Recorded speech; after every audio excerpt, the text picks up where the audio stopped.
Alrighty, welcome back to the Cash Flow Project. Super excited today. We have two real estate juggernauts on the other side of the table with us.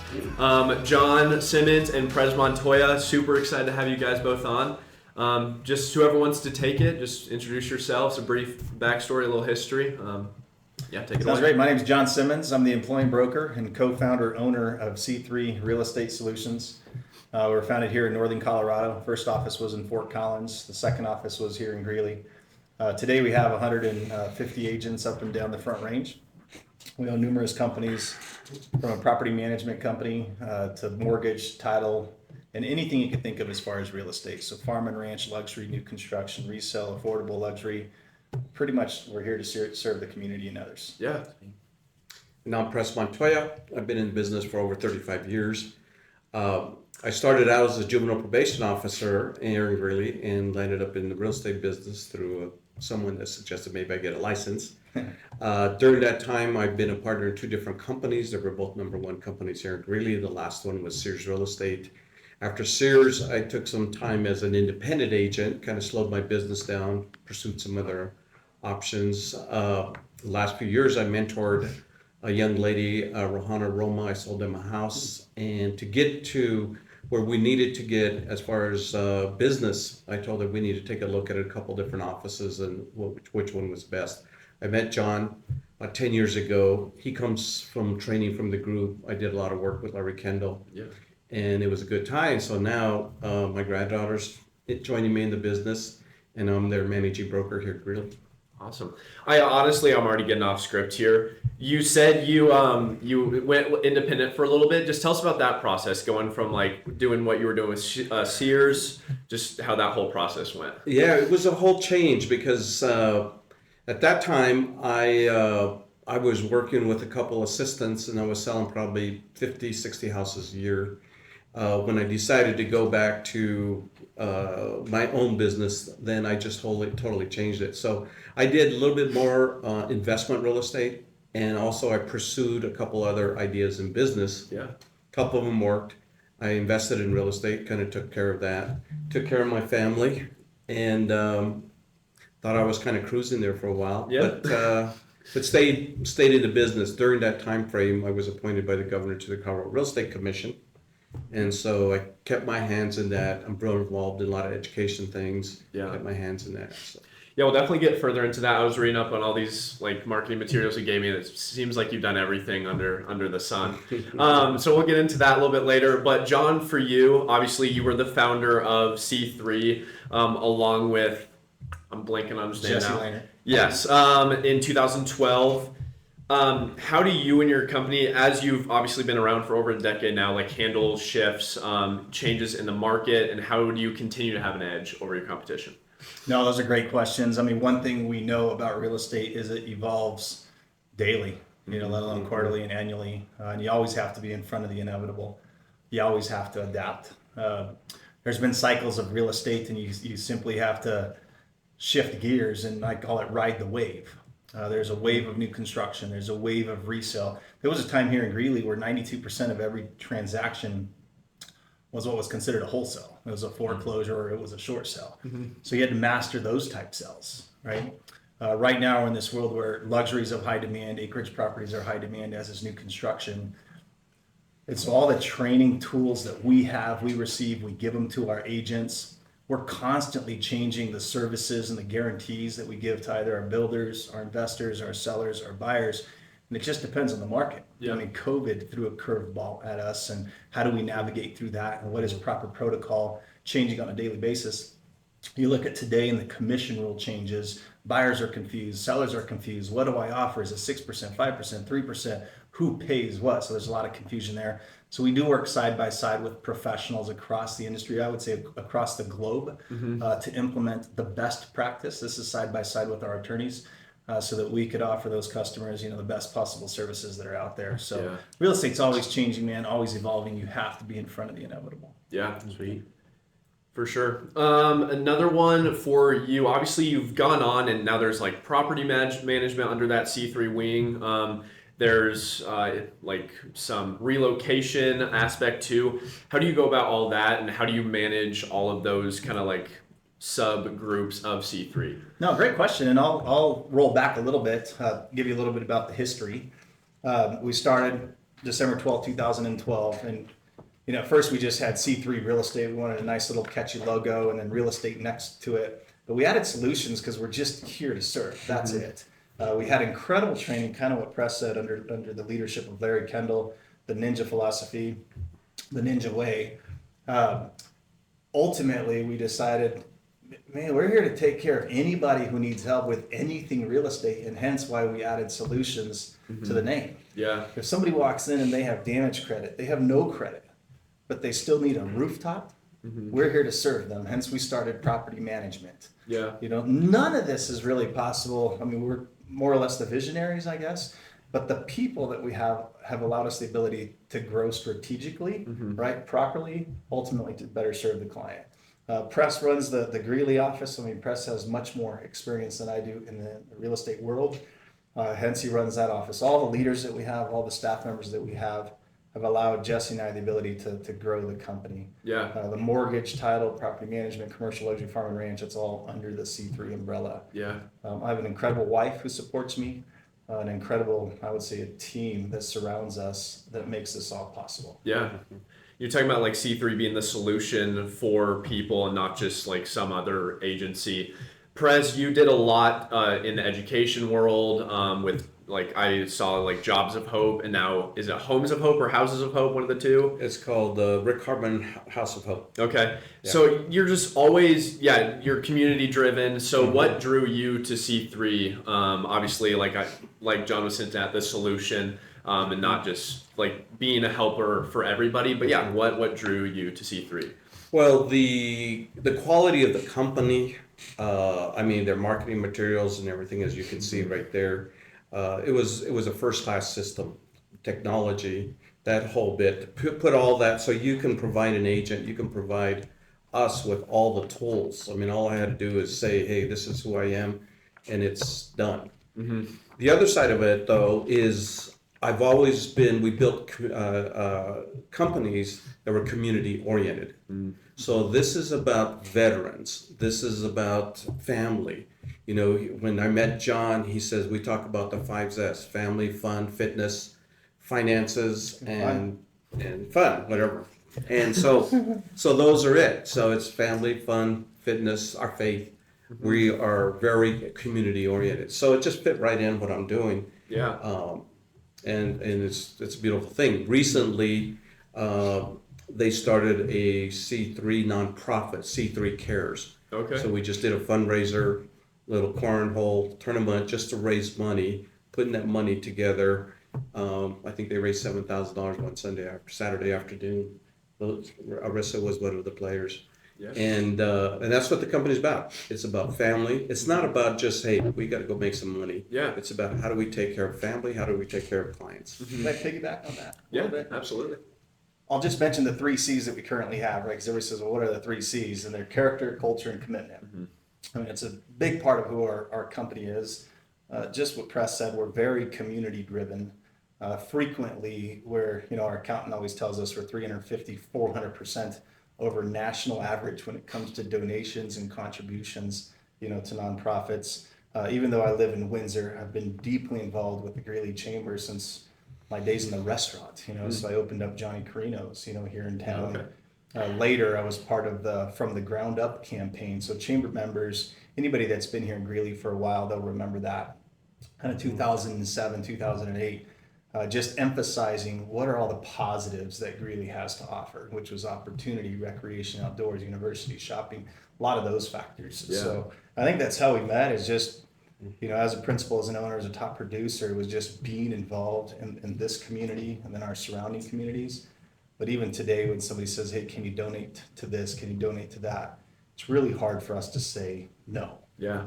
We're simply here to serve. A big percentage of the commissions earned or the revenue generated as a company goes right back to the community, Yeah. those in need. So a lot of people align with that. If you don't, then there's probably another company that you could go to. A bunch of incredible companies here in town. And we have our motto, our philosophy, and we're simply here to give. Yeah.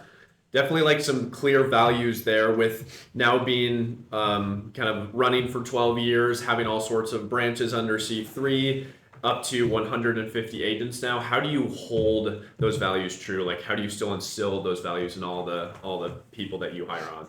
Yeah, and I'll be very transparent because last year and this year were the hardest years to be an effective leader within the real estate industry. Transactions have decreased significantly since 2021. And when agents aren't selling, it's kind of like a fisherman fishing. When you're not catching a fish in a pond, what do? You pick up and you go to the next pond.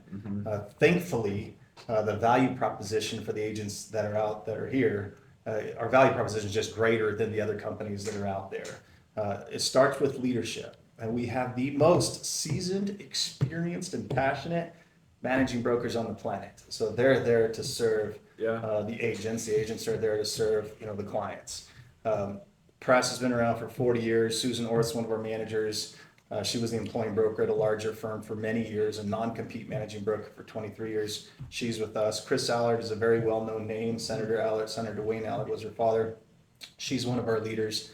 So we have incredible leaders, and it starts with them. We also have trustworthy staff support. And those staff members have their job duties and descriptions to where they're supporting the agents, which frees up their time so they could give better services to the clients. Yeah. So don't know if that answered your question. I kind of went off topic there as well. Oh, Yeah, I mean, I enjoyed it. One thing I kind of have to go off of, it's kind of almost broad in a way, but kind of what is your goal with C3? Do you is there any specific goal you're reaching toward? I know it's a little broad, but are you trying to go into different states and continue to grow, or do you kind of want to just keep working in northern Colorado and kind of growing that territory almost? Or great question. We have specific goals, whether it's average sales price, lowest days on market, customer satisfaction guarantees. But we started the company with a simple statement stating we will be known as another quality company, because we knew many quality companies surrounding us. We did change that to say we will be the most elite company within Colorado. I come from not military intelligence, special operations in the military. I was in 75th Ranger Regiment for 6 years, which is not special forces, it's special operations. It's an all-male unit, 150 deployments per year. Wow. Their standards are significantly higher than the regular Army. So our company here, C3, has higher standards than all the other companies. To be a part of C3, you must maintain these standards. Yeah. Otherwise, go anywhere else. Today, our goal is to be the most elite company in the nation, right? That's it. And it's not based off of transactions per agents. Yeah. We don't care. We care about compliance and quality over quantity. So we do have professionals. We have retired PTs, chemists, educators, paralegals. We have every career industry person within our company. If those people close 4 to 5 deals, but they're compliant, people at the closing table value and respect those professionals, that's who we want. Yeah. On the flip side, we do have a lot of top producers. I'm talking about nationally ranked, top 0.5% of realtors in the industry. We have a lot of those guys. So from top producers to those that are involved in the community, other nonprofits, they gift their time elsewhere, we only judge them based off of their quality within the transaction, not necessarily the quantity. So here's your long answer. Yeah, To be the I most know, I elite, like to ask. the most elite company in the in nation. the nation, yeah, that answers my Based question off the for sure. people that we have. Yeah. Awesome. Well, it's clear that obviously you not only community driven, but obviously you guys do succeed at what you do. I was reading here that I want to get this right, so I'm word for word, the Billionaires Club Award in the March of 22. So is that as an entire company at C3, you would surpass that mark? That is correct. So that's $1 billion in sales volume. Not that many companies achieve that. Here in northern Colorado, you have 3 companies that hit that volume. Not a single company within Greeley hits that, but it's all based off of transactions. We wouldn't have those transactions if it wasn't for exceptional customer service, right? You offer that, later you're referred, those clients become future clients, and it just continues to roll. If our services lacked, we'd be losing business right now because people always, hire the best that's out there. Yeah, it obviously it is transactional at the end of the day, but also like you were saying, to get to that transaction, you need the community and the network that you've built up and those referrals. So I want to talk to you about that, because obviously that seems like everything you've been doing the last 40 years has gotten you to this point. So what's just in 40 years in Greeley, you've made all these connections. You've been a part of all these different things. What kind of drives you to be a part of all these things, and what do you think is like been the biggest reason you've been successful in Greeley? The things that drive me is actually to see young people better themselves, be able to achieve that next goal. People that mentored me when I was a young person. I mean, I had some incredible people that I was able to be surrounded with. And, I've been at the Washington D.C., I've been at the White House, I've been at, lots of different things. They're incredible. So I look at that as an opportunity to help the next person. Yeah. So, recently I've been involved in education a lot. My daughter now, Arissa's mother, is a principal in District 6. So I kind of pulled out of that a little bit, let her have her thing because I didn't want Dad to mess anything up. And I've been involved in UNC. So recently I've been involved with a couple trustees. I said, okay, we met with the president. The president said, hey, can you help us with an advisory board? Can you help me? I want to raise a number of students, more students here at Greeley. I look at, okay, are you graduating those students? Yeah. And so you also hold them accountable.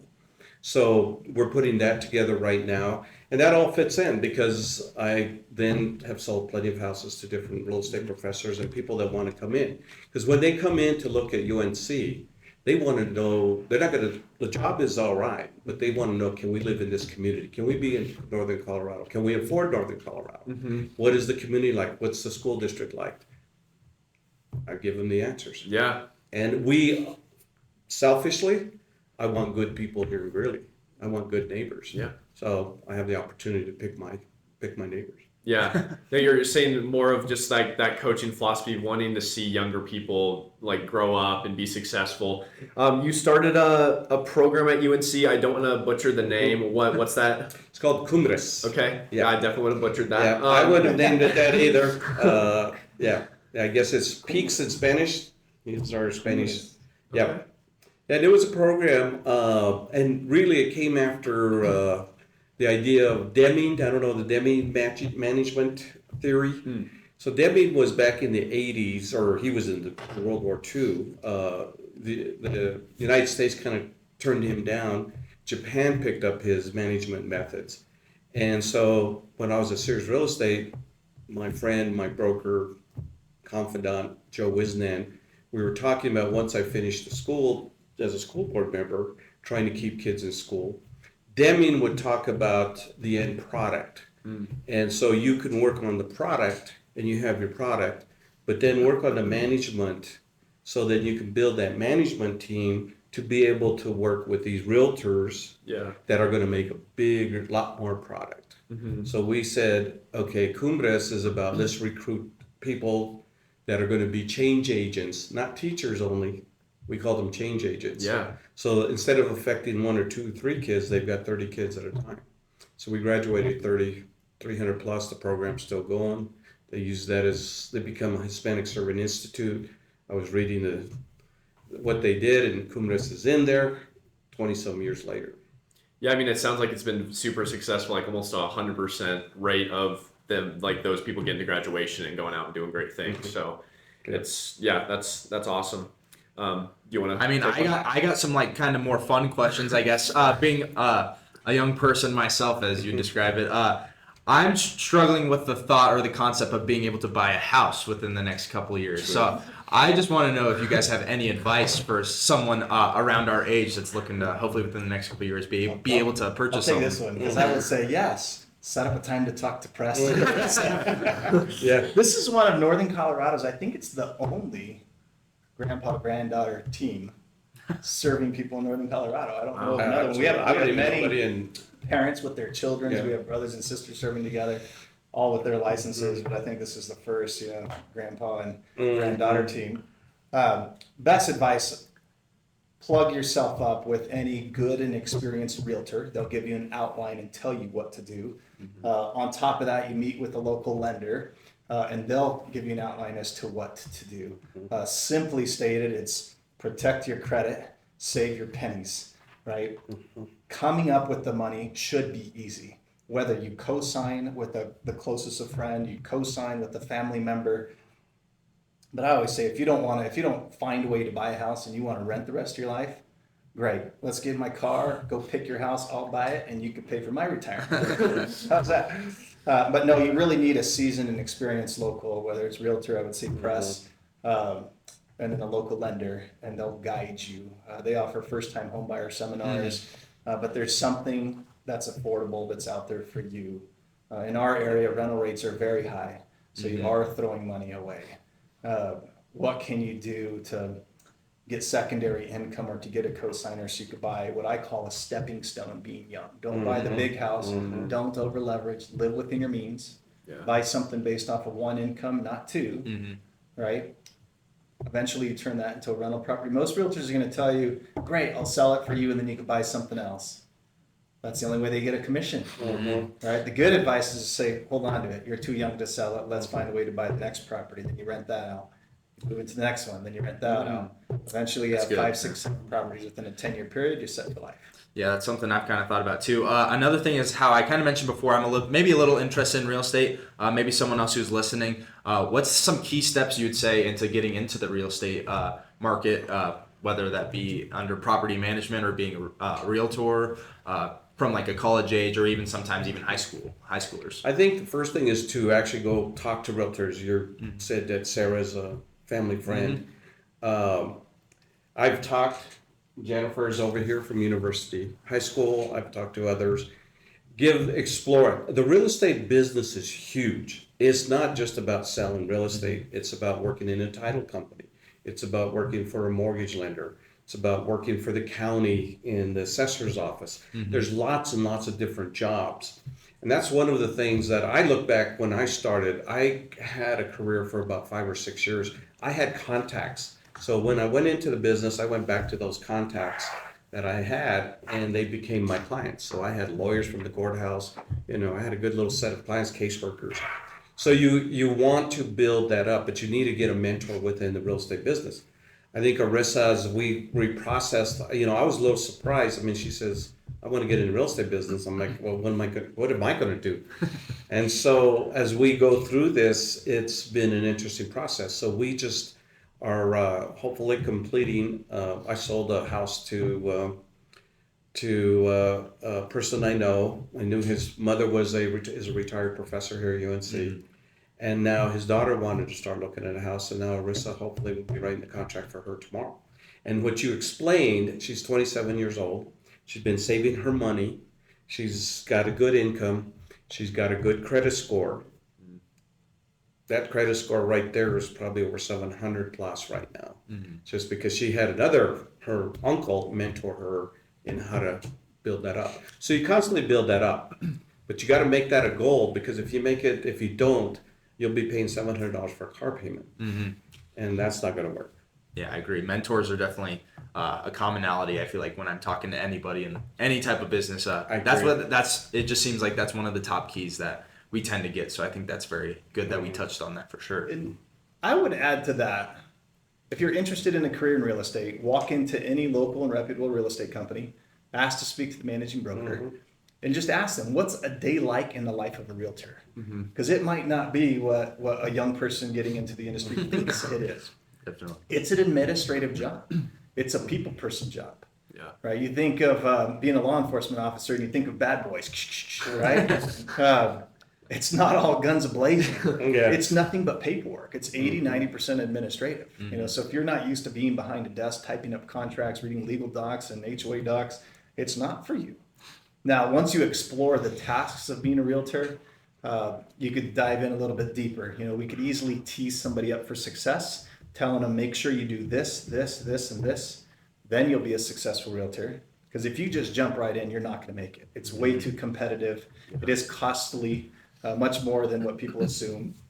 And man, Press is a leader, a nurturer, a service guy through and through. Like, you look at all the success stories, you look at him raising his family members. I mean, we have countless college kids that we've hired over the years. I should say young adults, not kids, from CSU, CU, from UNC. I mean, I'll give a shout out right now to Amal Gums. He was a tackle here at UNC for 6 years. 6'7", 300 pounds. Kind of looks intimidating to be a realtor, right? Love you, Mom. He's an incredible and successful professional today. Another gal I hired straight out of CSU. She was in the finance and real estate division there. She was the captain for the women's volleyball club. We teed her up for success. She as well has grit and hard work. She's very well set, can retire right now because she's followed the path. So being a realtor has its advantages, but it has its cons as well. So make sure you talk to somebody that's honest about, what are the pros and the cons, and then you could decide, does that fit what I'm looking for? That's awesome. Yeah. That's good stuff for sure. This is kind of just taking a massive step back, but what drew you both to real estate? And especially you starting the C3, obviously you started your own independent thing as well, but yeah, what appealed to you about it? You want to go first? The person that mentioned real estate to me was an investor, and he actually was a close person of a family member I knew. Came up here as a migrant farm worker from Texas, worked the crops here in Weld County, wanted to better himself, became a truck driver, then became a barber. When he became a barber, he was a pretty good barber, was what I heard. And he had these people talking about real estate. So he jumped into it to buy and sell. Never was a realtor himself, but he saw that I had people skills, potential. He really just kind of said, maybe you should get a license. He didn't think I would quit my job. Matter of fact, he told me, don't quit your good Colorado State job. I'm like, hey, well, this is kind of fun. And I was able to jump into the business and then really help people. Yeah. And I didn't see it as any difference. What I saw it as, I was counseling families and I was counseling kids. Now I'm counseling people because they have a really hard time making a decision to buy the biggest investment of their life. Yeah. And once I started doing that, the reward was just great. And it's fun. And, I'm talking to people now. My business is talking to more people that I have in a long time on a daily basis. Yeah. And I had a woman call me yesterday and she said, your name is good. Heard about you 30 years ago. This roofer, I don't trust him. So they told me to call you. Yeah. Because she eventually going to sell her house. And that's what it is. So you build up a reputation, you do good things, you just do good things. Well, I saw one of your testimonials I forget the exact years, but I'm pretty sure there was someone in your pamphlet that said they bought a house from you, like even before the 2000s. Oh, and then yeah. they came back to you in like 2022 or 2023. Right. So obviously that shows that you're doing something right to be able to have those people coming back to you, even after 2 decades of a change, to be like, hey, I need to buy another house. So you sell a house. I've got a friend, Tom Sexton, came here to UNC, get a master's, wanted to buy a house. We had the hardest time trying to put the creative financing and everything together. 37 years later, we're great friends. yeah. So yeah, what led you to real estate? Lots of things. I mean, my military journey, when you're there, you learn there's 3 essentials to survive: food, water, shelter. So, right, that's something that we get to provide. Again, whether they're renting or they have the ability to purchase, that's what you're providing. My journey, I was born and raised in a family with low income. They had faith and love. That's what they were able to give me, but no money. So it's food stamps. We lived in a single wide trailer. We moved into a double wide trailer. That's when we thought we were rich, right? But I'd look up at all the people with their fancy houses and, I just had that dream and you could see the opportunity. Yeah. Now, post-military, you're kind of lost. You kind of went from being... The rhyme is from being a hero to zero. I injured myself. I became a broken piece of equipment, and they kind of spit you out. So I was kind of lost at that time, and I got into the restaurant industry. And that really helped me refine my leadership skills at that time. Like I learned what this velvet glove thing is called, right? But I always looked at real estate, right? I mean, I bought the most affordable house I could. That's the first house that my wife and I ever had. It had shag carpet in it. It was $140,000, right? But it was a house and it was our house. Yeah. So that was a great feeling. Fast forward, I love the independence that our industry has. Like you're your own boss. Corporate America has its challenges, right? I mean, you clock in, you clock out. They have their rules and their regs, and eventually you're capped when it comes to income. Well, the income that I was receiving wasn't enough to sustain, the lifestyle that I wanted. So hence I started getting into investing into real estate. I bought every book I could as far as buying houses, flipping houses, fixing all these anything I could put my hand Yeah. on, even financial books. Rich Dad Poor Dad was one of the first books I ever read. I've heard that all over the place with Yeah. everyone who starts One of the in first this. books. Yeah. I was gonna bring that I up too. attended I was gonna bring that one up too. I attended a Russ Whitney campaign. You know, he's a real estate tycoon down in Denver, and it was 5 days immersed in just real estate language. And slowly I pursued it. I love the fact that, you know, Press, myself, all the agents that are out there, like we're out there serving people or finding homes for them. Yeah. The reward, once you make it, is great, very similar to other industries. You know, the compensation is good. It does allow me the freedom to spend time with my priorities in life, which is my faith, family, friends, fitness, financing, and fun. That's That's what what rhyme that he was trying to come up Yeah, with, yeah. right? But faith being number one. Yeah. You know, I'm not staying the night in a restaurant, you know, closing it, opening it, and away from my wife, my kids, and everything else. So it gives you freedom, flexibility. The sky's the limit. Whatever minute you put into it, you get the return. It's not going to, you know, corporate America. A lot of benefits. Yeah. The other thing is that, you know, selling real estate, you make a good living. Investing in real estate, you can have wealth and independence. That's right. And so it wasn't just about selling real estate, it's about becoming an investor and being able to Now, let how do that. we teach others? All right, now to teach them to be an investor. I love the investment side of real estate. That's my favorite part. Well, I like the Pursuit of financial freedom. Yeah. Well, I like also, and you mentioned, I'm pretty sure, is you're not just getting yourself into your first house and then buying it and then like putting all that money into another house, because then that's just, it's obviously it's not as bad as renting. You're not throwing your money away, but it's still similar to where you're always just kind of doing this. It's just a never-ending cycle. So as someone like Jack kind of mentioned, we're young, trying to buy a house in a couple of years.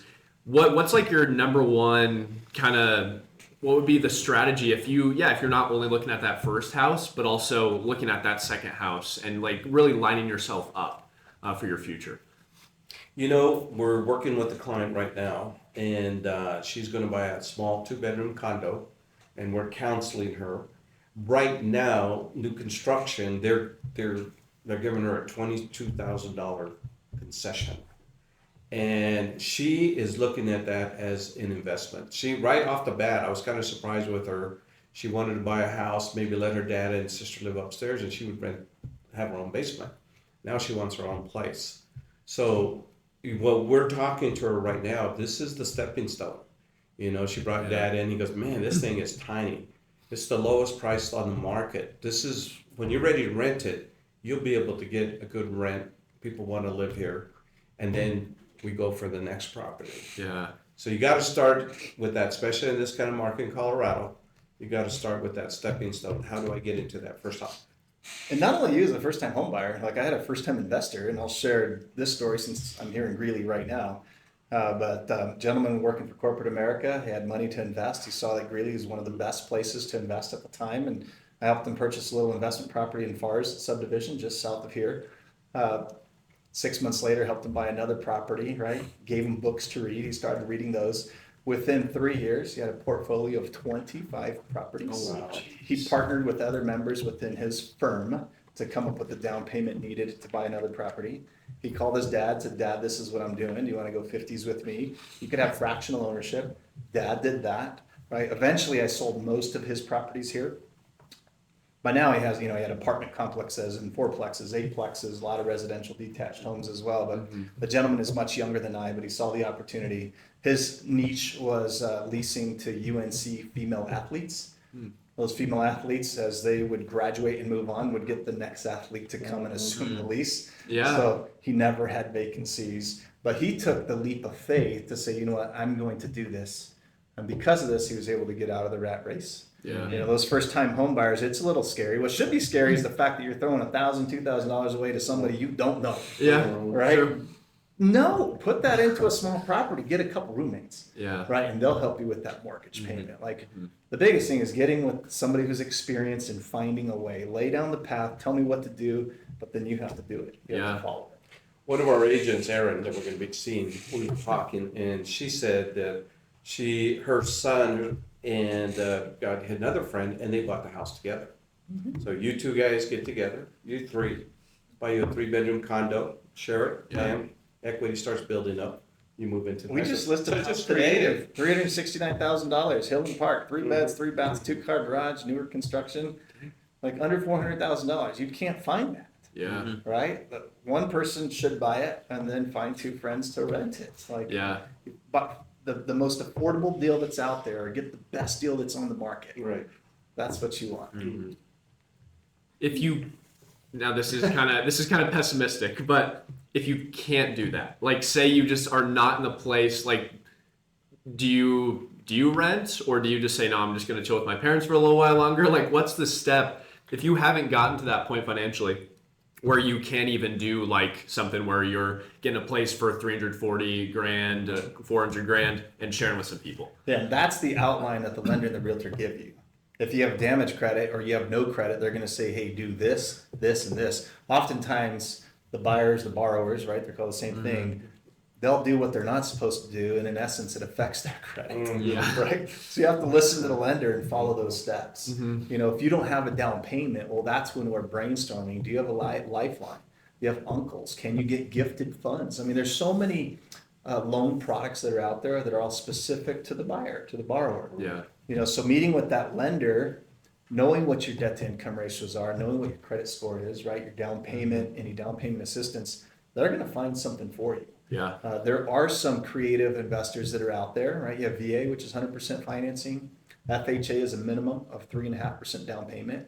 If you know you're going to be an FHA buyer, well, then great. How do you come up with 3.5%? That's the easy part. Well, find somebody that could help you with that, right? Yeah. Legally, right? No mortgage fraud.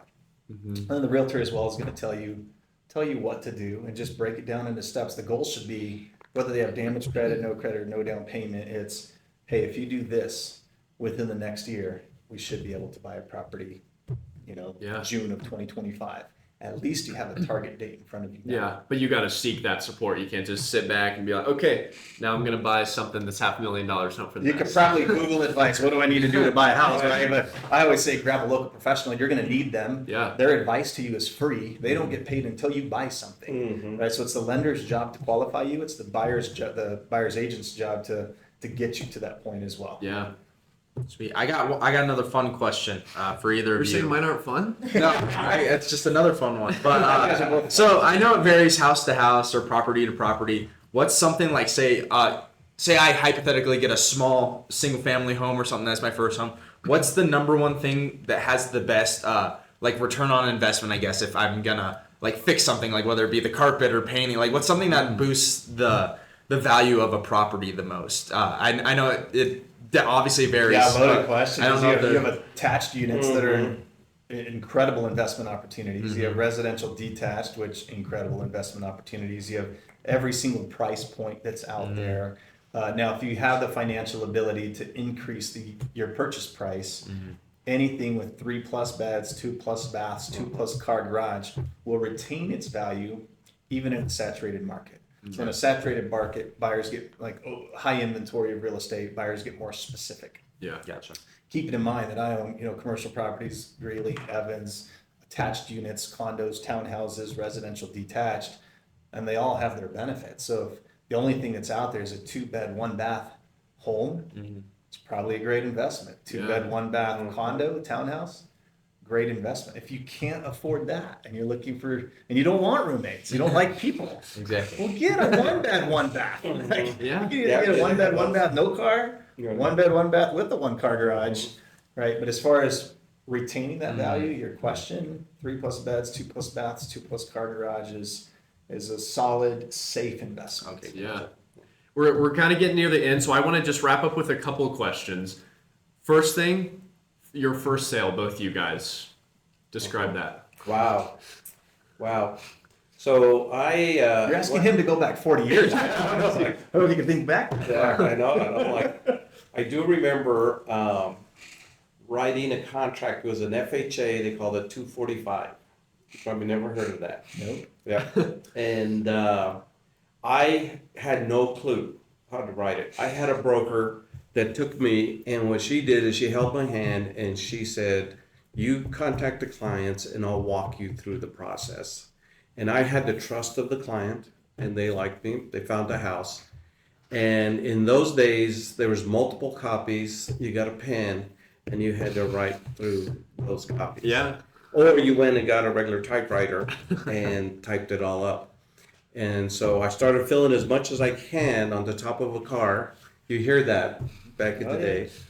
The hood of my And car. yep, and to Karen and I can't think of her last, Karen Brown.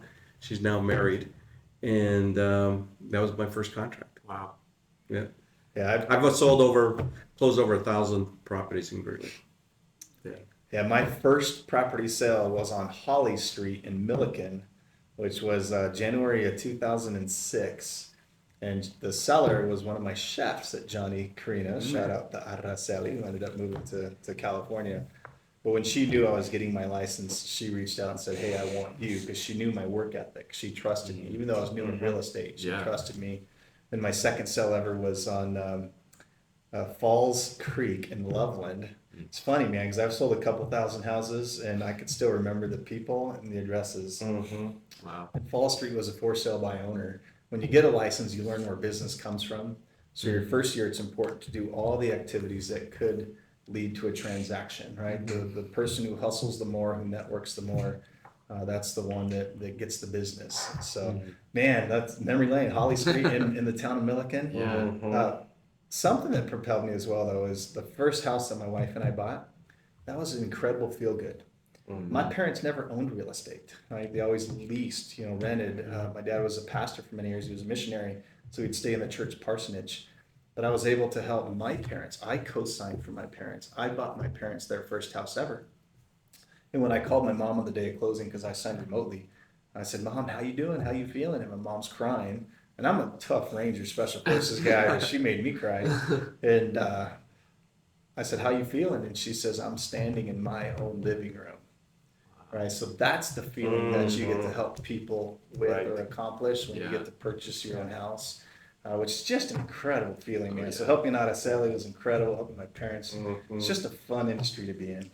That is. I mean, that's the part that is the most fun. Is all these different people you meet.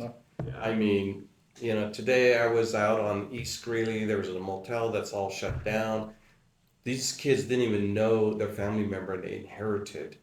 All these, he owned junkyards, but they got mineral rights on them. Millions of dollars. So they call me. I went to school with his dad. He knew my younger brother. Who do they know? They called me.